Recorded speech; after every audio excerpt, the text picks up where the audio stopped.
Queria convidar vocês a abrir a Bíblia de vocês no Evangelho de Marcos. Hoje nós continuamos a nossa série de mensagens, nossa série de estudos no Evangelho de Marcos, Marcos capítulo 8.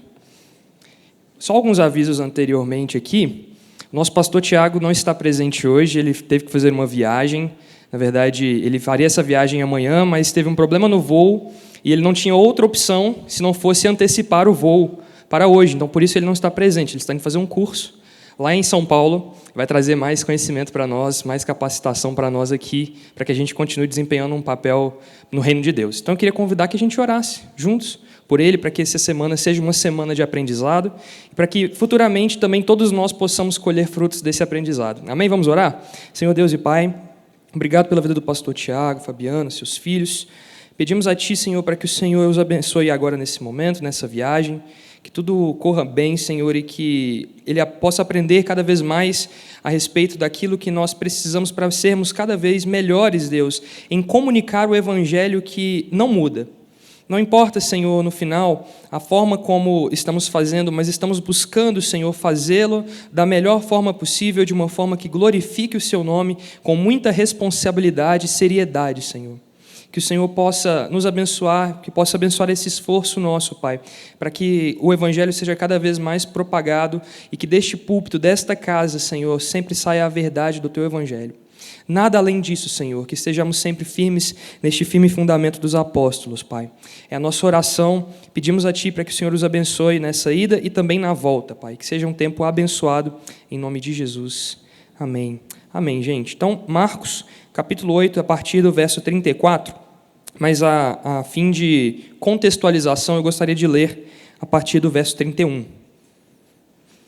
Diz assim: Então, ele começou a ensinar-lhes que era necessário que o Filho do Homem sofresse muitas coisas e fosse rejeitado pelos líderes religiosos, pelos chefes sacerdotes e pelos mestres da lei, fosse morto e 3 dias depois ressuscitasse.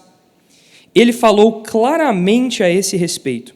Então Pedro, chamando-o à parte, começou a repreendê-lo. Jesus, porém, voltou-se, olhou para os seus discípulos e repreendeu Pedro, dizendo: Para trás de mim, Satanás! Você não pensa nas coisas de Deus, mas nas dos homens. Então ele chamou a multidão e os discípulos e disse: Se alguém quiser acompanhar-me, negue-se a si mesmo, tome a sua cruz e siga-me. Pois quem quiser salvar a sua vida, a perderá. Mas quem perder a sua vida por minha causa e pelo Evangelho, a salvará. Pois que adianta o homem ganhar o mundo inteiro e perder a sua alma? Ou o que o homem poderia dar em troca de sua alma? Se alguém se envergonhar de mim e das minhas palavras nessa geração adúltera e pecadora, o Filho do Homem se envergonhará dele quando vier na glória de seu Pai com os santos anjos.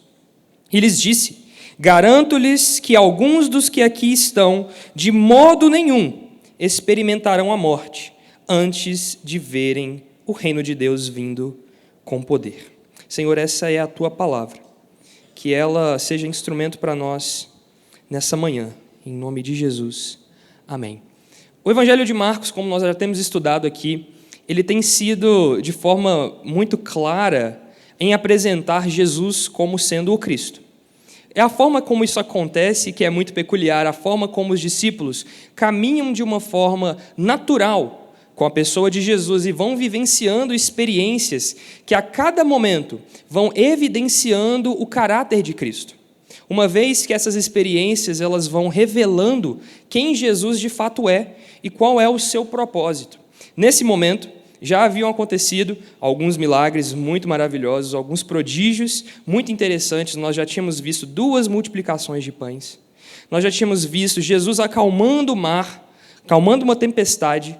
Nós já tínhamos visto várias curas, vários milagres, várias expulsões de demônios, muitos sinais que acompanhavam a figura do Cristo, de uma forma que isso revelasse que Jesus era não somente alguém que estava ensinando a palavra de Deus da parte de Deus, mas Jesus era, de fato, o Messias, o Cristo, o ungido, Filho de Deus. E nesse ponto, após esse tanto de coisa que aconteceu com os discípulos nessa caminhada, dia a dia, diária, porque era diariamente que Jesus se encontrava com os discípulos, e diariamente essa caminhada acontecia, e diariamente essa instrução era dada. Nesse ponto, neste momento, quando Jesus retorna de algum lugar, ele chega e acontece que ele pergunta para os discípulos assim: de tudo isso que vocês viram, quem vocês dizem que eu sou? E aí a gente sabe que os discípulos levantam entre si algumas hipóteses. Poxa, alguns dizem que você talvez seja Elias, alguém que anuncia a palavra de Deus da forma como Elias fez, que faz sinais como Elias fez. Ou talvez você seja algum profeta ou algo do tipo. Mas Pedro se levanta no meio dos 12 e declara: tu és o Cristo, o Filho do Deus vivo. Essa afirmação, como nós sabemos que Jesus diz a Pedro, ele diz: essa afirmação não provém de carne e sangue, mas foi o Pai que te revelou, Pedro. Perfeito. E logo em seguida, nós vemos uma situação, como nós lemos aqui a partir do verso 31, porque Jesus explicava que a partir do momento em que eles entendessem que Jesus era de fato o Cristo, que Jesus de fato era o ungido de Deus, o Messias, aquele rei prometido, que tomaria o trono, que sentaria-se no trono do reino de Deus, que reinaria sobre Israel e sobre toda a terra. Esse reino, a partir deste momento, quando eles entendessem isso, Jesus começa a explicar o grande paradoxo do reino de Deus, e onde ele diz: portanto, agora que vocês sabem que eu sou Cristo, é necessário que eu morra, que eu seja crucificado, eu serei traído, eu serei entregue nas mãos dos fariseus, dos líderes religiosos, dos profetas, daqueles que estão aí se dizendo ser profetas nessa geração. Serei entregue, morrerei por 3 dias e ressuscitarei. Nesse momento, isso é de fato completamente estranho para a figura de quem Jesus estava dizendo ser agora, uma vez reconhecidamente por todos os seus discípulos. Isso era algo incomum. Não era esperado que o Messias sofresse. Não era esperado que o rei que tomaria o trono, que se sentaria no trono de Davi, morresse, ou sofresse, ou padecesse, por quaisquer motivos que fossem. Pelo contrário, esse rei tomaria o reino e tiraria o domínio das mãos daqueles que estavam oprimindo Israel, como era esperado por muitos daqueles que estavam ali. Esse rei traria paz de verdade e um momento de prosperidade para a nação de Israel e para todo mundo. Mas Jesus traz uma mensagem completamente em oposição a isso tudo, nesse anseio do coração dos homens.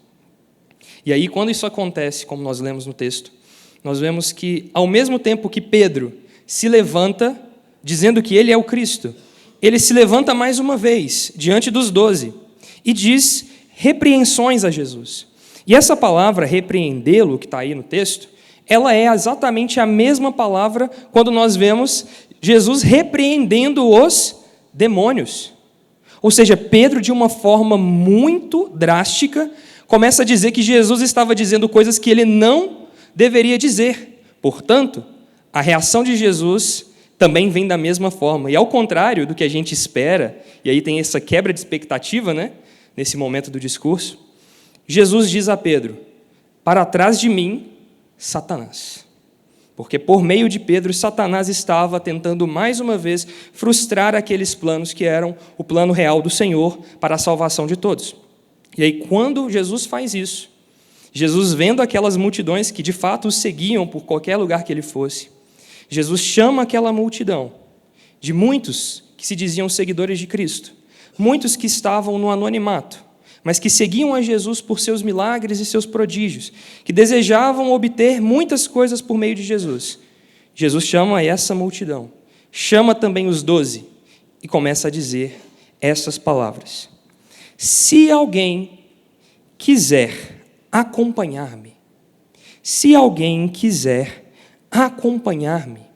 E nesse momento, acompanhar-me, a gente pode ler como se Jesus estivesse dizendo: se alguém quiser ser meu discípulo, se alguém quiser ser o meu discípulo. E aí Jesus começa a falar. Nos nossos dias, é muito interessante e triste constatarmos essa realidade, porque o sucesso, ele está completamente atrelado a uma série de situações na nossa vida cotidiana. Quando alguém diz para nós, você é bem-sucedido, provavelmente você logo pensará em um contexto financeiro ou profissional. Quando alguém é bem-sucedido, você logo pensará em um contexto de fama, poder ou reconhecimento popular. Quando alguém diz, seja bem-sucedido, o que se espera dessa pessoa que é bem-sucedida é que ela seja melhor do que os demais.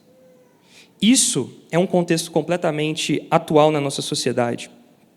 E, portanto, por conta dessa expectativa de sucesso que não é completamente, que não tem nada a ver com o processo de sucesso do reino de Deus, nós vemos a sociedade cada vez declinando em reinos individuais. Nós vemos pessoas construindo coisas para si. Pessoas cada vez menos se importando com o seu próximo. Portanto, as nossas relações, elas passam a partir deste momento, por conta deste conceito de sucesso, elas passam a ser meramente artificiais. Eu me relaciono com alguém por algo que essa pessoa pode me oferecer. E não podemos ser hipócritas ao dizer que nós, ainda que estamos dentro da igreja, somos contaminados de alguma forma por esse tipo de pensamento. Quando nós escolhemos a amizade de alguém, talvez em um primeiro momento, e graças a Deus isso não permaneça em nosso meio, mas possivelmente você pensa, essa pessoa é legal, mas é algo que eu posso aprender com ela. Como se a sua amizade ou aquele relacionamento dependesse de algo que possa ser oferecido a você. Não existe uma amizade ou não existe uma relação que ela não se começa construindo em algo que você procura obter com aquela pessoa. Isso demonstra muito de um espírito que a gente tem visto nos nossos dias. Dessa realidade, desse sucesso vinculado a completamente algo vazio, a reinos individuais. E, portanto, além disso, as relações elas são cada vez mais frágeis.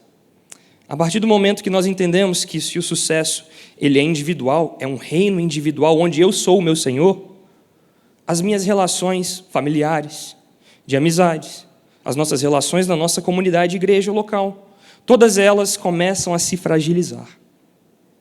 E aí a gente encontra esse declínio pelo amor do interesse. Existe um amor do interesse. O chamado dessa sociedade atual para os dias de hoje é que você se relacione com algo que você pode obter em troca. Que você se relacione somente a partir dessa troca. O famoso networking, né? A gente chama de networking porque é uma oportunidade onde eu posso conseguir algo daquela pessoa nessa relação que talvez é frágil demais. Diferente do que Jesus chama os discípulos para fazer. Como ele disse no verso 34, se alguém quiser ser meu discípulo, se alguém quiser acompanhar-me. O chamado de Jesus, então, para nós é diferente dessa concepção de sucesso e de relações frágeis. É um chamado para o discipulado. E aí, quando a gente pensa no discipulado, a gente precisa estabelecer dois conceitos. Discipulado é seguir a Jesus, em primeiro lugar. Um ato de seguir a Jesus. E discipulado também é tido como o ato de ensinar sobre como seguir Jesus. Quando nós falamos de discipulado dentro da igreja, quando nós falamos disso, obviamente, nós estamos falando desses dois aspectos. O primeiro, seguir a Jesus. Todos nós somos chamados a seguir a Cristo. E, em segundo lugar, também como uma relação de discipulado, nós somos chamados a ensinar uns aos outros de como seguir a Cristo. E nós fazemos isso nas nossas igrejas. Nós fazemos isso nas nossas comunidades. Nós nos relacionamos em grupos pequenos. Nós nos reunimos aqui publicamente aos domingos pela manhã para estudarmos e sermos discipulados pela palavra de Deus, pelo Evangelho, pelas palavras de Cristo. Nós estamos refletindo aqui sobre a mensagem que Cristo trouxe. Isso é, de certa forma, o discipulado. Acontecem também acompanhamentos mais direcionados. Existem acompanhamentos pastorais que acontecem durante a semana. E fora deste ambiente eclesiástico também existe discipulado. Os pais ensinam os filhos a respeito de como seguir a Jesus. Os filhos ensinam aos pais como deve seguir a Jesus. Os amigos ensinam a outros amigos como é seguir a Jesus. Isso tudo acontece diariamente nas nossas vidas. Mas uma coisa é muito importante ser dita. Apesar de nós termos dois aspectos do discipulado, um necessariamente depende do outro. Para aqueles que querem ensinar sobre como seguir a Jesus, é necessário primeiro seguir a Jesus. E aqueles que seguem a Jesus devem também ensinar como seguir a Jesus. Esse é o chamado. Essa é a convocação que Cristo faz aqui nesse texto. E aí, quando nós olhamos mais atentamente para o verso de número 34, e aí nós vemos que Jesus começa a dizer, se você quiser, acompanhe comigo. Ele diz, chamou a multidão e os discípulos e disse. Quando Jesus ele chama e ele faz esse convite, obviamente, uma multidão, como eu havia dito, se encontra diante de Cristo, esperando algo desse que se diz o Cristo. Esperando algo que poderia ser encontrado, mas a multidão, ela é cinza. A multidão não possui identidade. A multidão, ela é formada por uma grande variedade de pessoas que estão por diversos interesses ou motivos presentes, mas que não se relacionam intimamente com a figura do Cristo.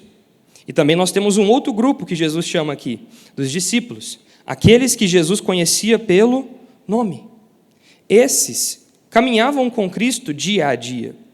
Esses também estavam presentes neste momento. Mas o chamado de Cristo, para um e para o outro, é o chamado do discipulado. Portanto, é possível ainda caminhar com Cristo, saber dizer quem Ele é, mas não segui-lo de forma correta. E aí, quando Jesus percebe que aquela multidão estava ali, buscando algo que poderia ser obtido através de Cristo, quando Jesus percebe que aqueles discípulos que seguiam a Jesus mais intimamente, que ele os conhecia pelo nome, também estavam interessados em seus próprios interesses pessoais, Jesus diz, vocês precisam entender o preço do discipulado. Vocês precisam entender o que é de fato ser meu discípulo. Portanto, ele diz, com uma condição, se alguém dentre vós, os discípulos e a multidão, quiser ser de fato meu discípulo, quiser de fato me seguir, você deve negar a si mesmo. O chamado de Cristo, então, para a multidão e para os discípulos, demonstra o amor de Deus e a preocupação do Senhor para com o destino eterno daquelas pessoas que estavam ali. Ainda que muitos estivessem lá pelos seus interesses pessoais, ainda que muitos estivessem lá em busca daquilo que era necessário naquele momento, uma satisfação momentânea, seja por fome, seja por qualquer outro motivo, Jesus chama estes a um chamado eterno, porque envolve a vida eterna. Portanto, o chamado é para todos, tanto para a multidão, quanto para aqueles que estavam talvez mais próximos dele. Esse chamado é para nós. Jesus nos convida e nos diz, se algum de vocês quiser ser meu discípulo, ou seja, esse chamado é para todos nós. E aí, entendemos que o nosso coração, pela graça de Deus, é inclinado pelo Espírito Santo, para que nós ouçamos esse chamado e que possamos seguir a Cristo. Nós estamos aqui hoje porque fomos chamados pelo Espírito de Deus, despertados. Éramos cegos, hoje vemos, não é o que cantamos. Portanto, fomos chamados para ser discípulos, mas esse chamado, ele se estende a todos. Jesus diz, se há alguém que quer ser meu discípulo, siga-me, né? E aí, esse convite de Cristo, como nós vemos no verso 34, ele começa a ser dito, se alguém quiser acompanhar-me, negue-se a si mesmo, tome a sua cruz e siga-me. Negue-se a si mesmo. O discipulado, portanto, ele tem um custo. E aí a gente vai encontrar paralelos em outros textos, por exemplo, se você quiser ler depois, Lucas capítulo 14, a gente vê um momento onde Cristo também convoca, da mesma forma, a multidão e aqueles que estavam presentes ao discipulado. Mas lá naquele texto de Lucas 14, a gente encontra algo diferente, porque Jesus começa a ponderar o custo. Entendam o custo do discipulado. E ele conta uma história. Quem é aquele construtor que começa a edificar uma casa e não sabe se terá condições para terminá-la? Calcule o custo. Entenda, A multidão, então, e os discípulos, então, foram chamados unanimemente à responsabilidade. Calcule o custo do discipulado, porque envolve negar-se a si mesmo. E isso tem a ver com tudo. Negar a si mesmo tem a ver com a totalidade da nossa vida. E aí, quando a gente vai para o texto, para o original, a gente encontra uma palavra que ela se relaciona muito intimamente com identidade. Identidade seria.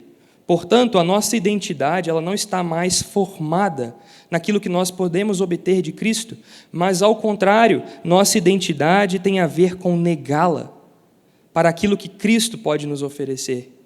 Percebe? É o que Cristo nos dá, e não o que nós requeremos dele. Portanto, o chamado para o discipulado tem esse custo, e deve ser muito bem calculado. A renúncia pessoal é entregar completamente o controle das nossas vidas aos pés de Jesus Cristo. Envolve completamente a destronação do nosso ego. Não há lugar no discipulado para que nós sejamos reis de nós mesmos. Não há lugar no discipulado para que sejamos senhores próprios. Portanto, não há lugar no discipulado para o sucesso e a realização pessoal. Cristo não se compromete com o nosso sucesso ou realização pessoal, irmãos. O chamado de Cristo para nós é ao discipulado. E isso envolve renúncia pessoal. Fugir da autogratificação do sucesso segundo este mundo. Negue-se a si mesmo. Jesus continua dizendo: tome, portanto, a sua cruz.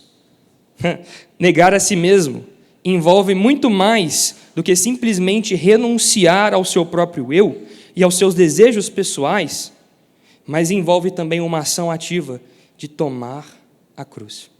Quando Jesus começa a explicar para os discípulos que era necessário, ele usa essas palavras, se você ver no verso 31, era necessário que ele morresse. Jesus entende uma responsabilidade e algo completamente diferente. Ainda que nós vamos ver futuramente, quando Jesus no Getsemane diz: Pai, se possível for, afasta de mim esse sofrimento. Mas apesar de tudo isso, Jesus assume a vontade do Pai e morre na cruz.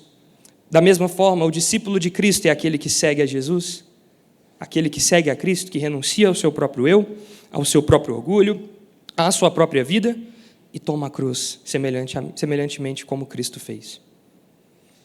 Gente, não existe discipulado sem cruz. Nós cantamos aqui mais uma vez que essa cruz tem para mim atrativos sem fim. Mas ainda que nós cantemos isso com a mais sincera verdade que nós estamos cantando, com o coração mais inclinado possível para essa verdade, ainda é uma cruz a ser carregada. E a cruz não é bonitinha. Cristo padeceu em uma cruz. O sofrimento de Jesus foi absurdo. Cristo sofreu em sua carne tudo por conta do pecado. O chamado de Cristo, então, para nós não é diferente, porque como o próprio Jesus disse, o mestre não é diferente. Aliás, os discípulos não são diferentes do mestre. Se me perseguiram, perseguirão vós também. Da mesma forma, se nosso chamado foi de seguir a Cristo, envolve também a crucificação. A renúncia pessoal de negar a si mesmo e assumir para si a cruz. É basicamente andar com um atestado de óbito, né?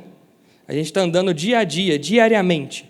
E o texto de Lucas ainda vai dizer, com a palavra, dia a dia, tome a sua cruz, né?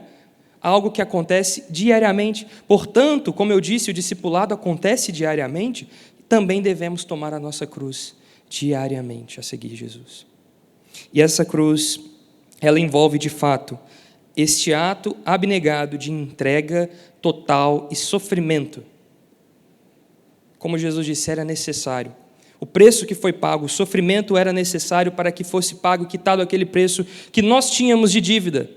O escrito de dívida que era contra nós foi cravado na cruz. Esse preço foi pago por Jesus, obviamente. E graças a Deus, porque seria impossível a nós pagar 1 milímetro sequer dessa dívida. Cristo pagou tudo, mas ainda a nós nos resta uma cruz a ser carregada. nos resta a abnegação a ser feita. Nos resta abrir mão do nosso próprio eu, das nossas próprias vontades, de negar a si mesmo. E também envolve a mortificação, não somente da nossa realidade carnal, obviamente isso também inclui isso. Envolve também a mortificação dos pecados em nossa carne. Dia a dia estamos sendo santificados pelo Espírito de Deus que opera em nós, para que todos os dias morra mais um pouco do nosso antigo eu. Para que cada dia estejamos sendo preparados, santificados pelo Espírito Santo de Deus que habita em nós. E essa é a cruz, na mortificação dos nossos pecados. Precisamos abraçar essa cruz. O chamado do discipulado para o discípulo é a negação a si mesmo, as suas próprias vontades, seus objetivos pessoais. Abraçar a cruz de Cristo semelhantemente como Ele fez. E quando fazemos isso, como eu disse, andamos com um atestado de óbito no bolso. Estamos mortos para essa realidade. Estamos mortos para os nossos próprios orgulhos, para as nossas realizações pessoais, para as nossas relações artificiais. Que a nossa vida, que a nossa relação diária com as pessoas seja baseada no discipulado, que envolve abnegação, autocrucificação. Significa, então, que as nossas relações elas já não devem mais seguir como este mundo segue. Nós não podemos nos relacionar com as pessoas como este mundo nos chama a se relacionar. Nós precisamos tratar, então, a nossa vida pessoal, o nosso trabalho, a nossa família, as nossas relações familiares já não mais devem ser conduzidas neste princípio mundano. Ao contrário, devem ser conduzidas pelo discipulado. E isso tem que gerar em nosso coração quebrantamento. Os pais para com os filhos para com os pais, a igreja uns para com os outros. Nós estamos aqui para dia a dia manifestarmos o discipulado, porque somos discípulos do Cristo. Discípulos do Cristo que carregam a sua cruz. Jesus continua dizendo, no verso de número 35, pois quem quiser salvar a sua vida, a perderá. Mas quem perder a sua vida por minha causa e pelo Evangelho, a salvará. O discipulado, então, ele é paradoxal. A gente encontra uma realidade completamente diferente. Aquele que perde, ganha. Aquele que morre, vive. E o reino de Deus é, de fato, essa contracultura que vai completamente em oposição a tudo o que vemos. Você não é ensinado a perder para ganhar. Nós não crescemos com essa realidade em nossas vidas. Pelo contrário, nós obtemos vantagem sempre que possível. E chamamos isso com muito orgulho de jeitinho brasileiro. Na verdade, infelizmente, a nossa nação se encontra enraizada nesse tipo de coisa. Mas o Evangelho, graças a Deus, ele fala para todos, de todas as nações, de todas as tribos, de todas as línguas, de todos os lugares do mundo. E ele é paradoxal. É, de fato, a contracultura do reino. É perder para ganhar. Enquanto Satanás oferece glória neste mundo para aqueles que vivem de acordo com este mundo, Cristo oferece para nós a cruz. Mas, ao final, aqueles que obtiveram glória nesse mundo obterão somente dor e sofrimento e tristeza no pós-vir. Enquanto que para nós, como cantamos aqui, nos restará a glorificação com Cristo. Isso é maravilhoso. Como o apóstolo Paulo diz, nós não andamos mais por aquilo que podemos ver. Pelo contrário, é por fé. 2 Coríntios capítulo 5, Paulo fala sobre a habitação celestial, porque a nossa esperança não se encontra aqui. Ela não se encontra nessa realidade terrena, nesse contexto do mundo. Pelo contrário, ela se encontra em algo melhor, mais excelente, mas que talvez não podemos contemplar com os nossos olhos agora. Mas nós temos fé, porque somos guiados por fé e não por vista. Portanto, nós temos esse sacrifício que ao homem natural do mundo de hoje é completamente loucura, para nós é esperança. O chamado de Cristo para o discipulado para nós como igreja, para o mundo é loucura. Negar-se a si mesmo, tomar a sua cruz e segui-lo é loucura. É perdição para o mundo. Mas para nós é esperança completa, porque encontramos a nossa esperança e expectativa no Evangelho, naquilo que Cristo nos deu, naquilo que o Senhor fez com sua poderosa e maravilhosa graça. O discípulo, então, faz tudo isso a partir do amor. E aí, quando a gente vê o que o homem pode oferecer por sua própria alma, quando Jesus fala isso aqui no verso de número 35, porque que o homem pode fazer, aliás, no verso 36, perdão, pois que adianta o homem ganhar o mundo inteiro e perder a sua alma? Nós não temos o poder, e a gente geralmente lê esse verso com outros olhos, né? A gente, quando lê esse texto primeiramente, a gente pensa, a gente sempre ouve falar, pelo menos eu era assim, eu ouvia muito a pessoa dizer assim, poxa, aqui não pode pregar para todo mundo assim, se você não se preocupar com a sua vida espiritual primeiro, né? Tudo bem, existe uma certa ponta de verdade nisso, mas o que Cristo está dizendo, o que vale o mundo inteiro aos seus pés e perder a sua alma? Porque não está no Evangelho, não se encontra no discipulado. E aí, quando a gente vê isso, voltando um pouco no texto, a gente vê aquele momento de Pedro, né? Não sei se chama a atenção de vocês, mas chama a minha. Quando Pedro diz que ele é o Cristo, que Jesus é o Cristo, e quando, ao mesmo tempo, Pedro começa a dizer que Jesus não deveria morrer, que Jesus não deveria tomar a cruz, que Jesus não deveria ser daquela forma que Jesus estava dizendo que deveria ser, e Jesus Cristo repreende Pedro daquela forma. Quando eu vejo isso, eu penso somente naquilo que Pedro tinha obtido por meio de Cristo. Pedro não tinha nada. Pedro talvez tinha feito planos pessoais. Pensa. Pedro tinha interesses, assim como a multidão, na pessoa de Cristo. A morte de Cristo significava a frustração dos planos pessoais de Pedro. Por isso, Jesus Cristo repreende Pedro, porque ele fala, você não pensa nas coisas de Deus, mas nas dos homens. Muitas vezes nós usamos Jesus como interesse pessoal para as nossas próprias realizações. Meu irmão, Jesus não quer se relacionar contigo dessa forma. O chamado de Cristo para o discipulado não é na gratificação pessoal. Você não deve estar aqui nos domingos ou se relacionar com o seu próximo na igreja, na sua casa, na sua família, esperando obter de Deus algo para a sua própria realização. Não, isso não é evangelho. Pelo contrário, o que resta para nós quando fazemos isso é o espírito de Satanás, que Jesus repreende. Para trás de mim, Satanás.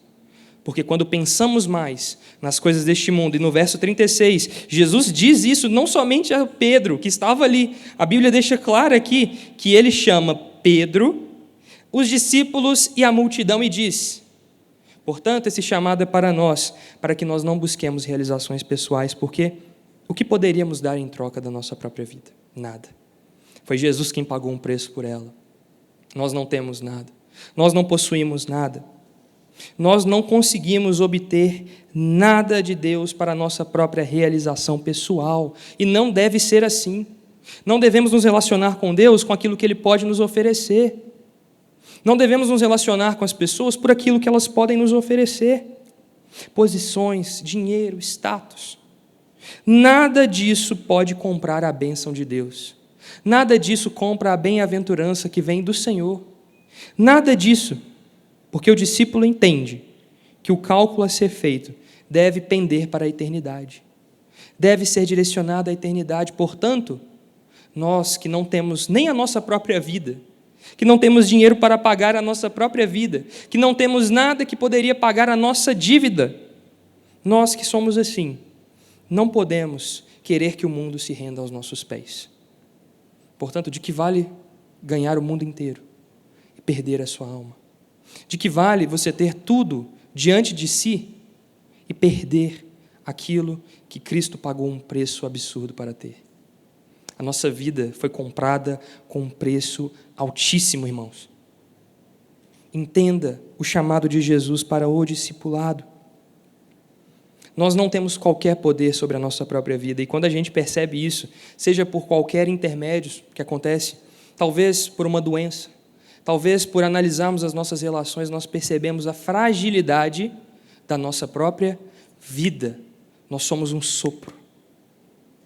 Quantos de nós têm investido tanto tempo, tantos dias da nossa vida nas nossas próprias realizações? Talvez você tenha feito tudo o que tem feito dizendo que é em nome do Senhor, mas é em seu próprio nome. Mas é no objetivo final de que você seja reconhecido. E talvez você faça até coisas na casa do Senhor, na igreja, ou para quem quer que seja, dizendo que é em nome de Jesus, mas é em seu próprio nome. Você não está sendo discípulo de Cristo. Precisamos rever isso. E aí, quando a gente vê de novo Pedro, a gente entende, então, o que aconteceu ali. Pedro tinha objetivos pessoais, e Cristo morrendo era a frustração desses objetivos, mas ele entende isso depois, e se arrepende, e volta, e retorna. Mas que também seja assim conosco. Se há em nós um sentimento ou um desejo de nos glorificar através de Jesus Cristo, em qualquer coisa que nós podemos obter dele, ou daqueles que estão seguindo o caminho de Cristo, que nós possamos nos arrepender hoje. Se arrependa se há no seu coração relações que são meramente objetificações, que são meramente lucrativas, que são meramente por propósitos mundanos. Reveja isso. Se arrependa, tome de volta a sua cruz que você largou. Como Cristo diz, volte onde caiu. Retorne. Se você me escuta, você escuta a voz de Deus. E quando você escuta a voz de Deus dizendo, ouça, volte e tome de volta a sua cruz, onde você caiu. Esse é um chamado de Deus para nós essa manhã. E por fim, no verso 38, se alguém se envergonhar de mim e das minhas palavras nesta geração adúltera e pecadora, o Filho do Homem se envergonhará dele quando vier na glória de seu Pai com os santos anjos. E aí Jesus continua dizendo, e lhes disse, garanto-lhes que alguns do que aqui estão, de modo nenhum experimentarão a morte antes de verem o reino de Deus vindo com poder. O discípulo de Cristo não se envergonha das palavras de Cristo. E nós, nos dias de hoje, temos vivido tempos muito difíceis. Tempos onde falar a respeito do amor de Jesus e do Evangelho já é, por natureza, uma ofensa. Talvez as pessoas se ofendam ao ouvir a verdade, mas não existe amor maior do que falar a verdade. Quando nós expomos a verdade de Deus, e obviamente, gente, não é a nossa verdade, é a verdade do Evangelho. E quando nós fazemos isso, nós glorificamos a Deus e manifestamos a verdade. E essa verdade é o verdadeiro amor de Deus, porque Cristo se entregou por nós, quando ainda éramos pecadores. Esse é o amor de Deus. Mas falar isso é escandaloso. Na nossa geração, onde tudo é por meio da fama, do reconhecimento, da gratificação ou da popularidade, o discípulo é chamado na contramão disso, para que vivamos de fato a verdade do Evangelho. E olha, você deve viver isso pessoalmente na sua vida, buscar viver isso dia a dia na sua vida e testemunhar dia a dia desse discípulo que você é, dia a dia de quem é o seu mestre, discipulando outros, falando sobre a verdade para outros, e não se envergonhe do Evangelho. Irmão, eu te digo, não se envergonhe das palavras de Jesus. Talvez você tenha se sentido, como às vezes eu já me senti, completamente pequeno diante de um mundaréu de gente, de coisas. Hoje a internet é um mundo sem lei, onde as pessoas não sabem ler, não sabem interpretar, elas não se conhecem e querem dizer a respeito da vida dos outros. A internet é isso. E hoje, as pessoas estão soltas na internet para machucarem, ferirem. Eu acho que eu nunca vi a palavra de Jesus sendo cumprida de uma forma tão maravilhosa e tão loucura pensar, porque as pessoas se matam umas às outras na internet. Quando Jesus fala, aquele que pensa a respeito do seu irmão tolo, o que diz ao seu irmão tolo, já matou. Eu nunca vi tanto uma geração que se entrega a essa morte diária. Não existe relação, não existe relacionamento, mas existe espada. A gente decepa sem dó a cabeça do irmão na internet. A gente está aí matando uns aos outros, por conta, muitas vezes, de verdades pessoais, e não da verdade do Evangelho. Pense, tenha cuidado. Uma palavra pastoral para vocês. Pensem a respeito de como vocês utilizam as redes sociais. Pensem, repensem. Não sejam instrumentos. Não sejam como qualquer pessoa inconsequente. Pense, aquilo ali pode matar pessoas, pode ferir pessoas. E a gente tem visto isso. As crianças, pensem nas crianças. Eu fico pensando o tempo inteiro, eu vou me casar daqui a 20 e poucos dias. E óbvio, eu vou construir minha família, e eu estou maravilhado com tudo isso. Mas eu penso todos os dias, em que tipo de mundo os meus filhos vão viver? O que eu vou ensinar para esses filhos meus? O que eu quero ensinar para os meus amigos? O que eu quero ensinar para a minha família? Eu quero ser, de fato, um discípulo de Jesus que não se envergonha das palavras de Cristo. E eu quero te chamar a não se envergonhar. Não se envergonhe. Não tenha medo. Mas seja, de fato, um discípulo que se nega e toma a sua cruz, dia a dia, e segue a Jesus. Que isso também encontre, o discipulado encontre nas suas redes sociais.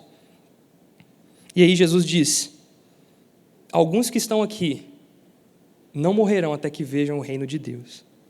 E aí Jesus falando a respeito da sua própria morte e ressurreição, aqueles que esperavam ver o reino de Deus sendo tomado à força, aqueles que esperavam Jesus se levantando e se assentando no trono, destronando todos, destruindo exércitos, esses que esperavam isso, se deparam com uma cruz, se deparam com um túmulo, mas que há 3 dias se encontra vazio. E aí, quando isso acontece, eles conseguem contemplar o reino de Deus e a glória de Deus através da ressurreição de Jesus Cristo. E essa ressurreição é o motivo por qual nós estamos aqui hoje. Porque se Cristo não ressuscitou, vã, falsa, mentirosa é a nossa fé. Mas glória a Deus que Jesus Cristo foi ressuscitado no 3º dia e vive para sempre. E essas palavras são verdadeiras e dignas de toda confiança. Amarre-se à ressurreição de Cristo. Viva pensando na ressurreição de Cristo. E que muito em breve contemplaremos o reino de Deus em sua totalidade, sobre todos. E aí nós veremos a redenção completa. Esse é o chamado do discípulo. Vivemos dia a dia carregando a nossa cruz após Jesus, uma cruz que nos pesa na nossa mortificação dos nossos próprios pecados, do nosso próprio eu. Essa negação, ela dói em nossa carne, mas caminhamos em direção ao Calvário durante este mundo, para que, após que isso acontecer, veremos e contemplaremos a glória de Deus. É isso. Nossa esperança não se encontra agora, não no que nós vemos, não se encontra aqui. Nossa fé não está relacionada com o lugar onde estamos hoje. Ao contrário, nossa fé se encontra em Cristo somente. Amém?